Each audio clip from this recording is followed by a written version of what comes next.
نزلت جيم ليفك وكان عندي تحدي كده في ليفك على السريع كده، يعني مش هقول لك يعني اللي هو برضو مش على حاجه، بس على حاجه مهمه برضو يعني، بس ان انا ايه، نزلت قلت لما اخلص الجيم دوت الجيم ده ايه يعني ليفك على القد على طول.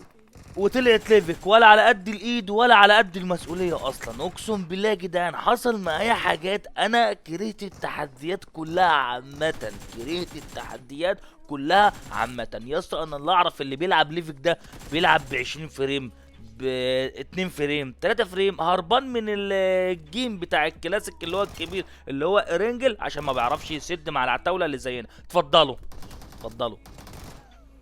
اللي هو انا ما لحقتش ابص اصلا، انا بلعب ب 120 فريم ما لحقتش ابص. نزلت هنا بقى ابو الصحاب وقلت ايه، انا هجيب الجيم وهجيب التحدي بتاعي ماشي. اتفضل بقى يا معلم، ايه اللي هيحصل معاه يعني؟ انا برضو ايه، الدنيا حلوه اهو، وده واحد مبيك برضو، قلت يعني مش هيبقى هناك. وهنا دخلت، المفروض اللي كان في واحد داخل معاه ما اعرفش راح فين هو ده، بس وانا كنت بدور عليه. بصوا بقى، انا طالع فايت واحد والمفروض اللي فيه واحد فوق، بس بصوا ده جابني بص.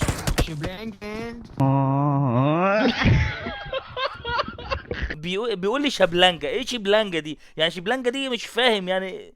يا اسطى بتعمل ايه يا اسطى؟ ابوس ايدك يا اسطى، رمضان خلص خلاص.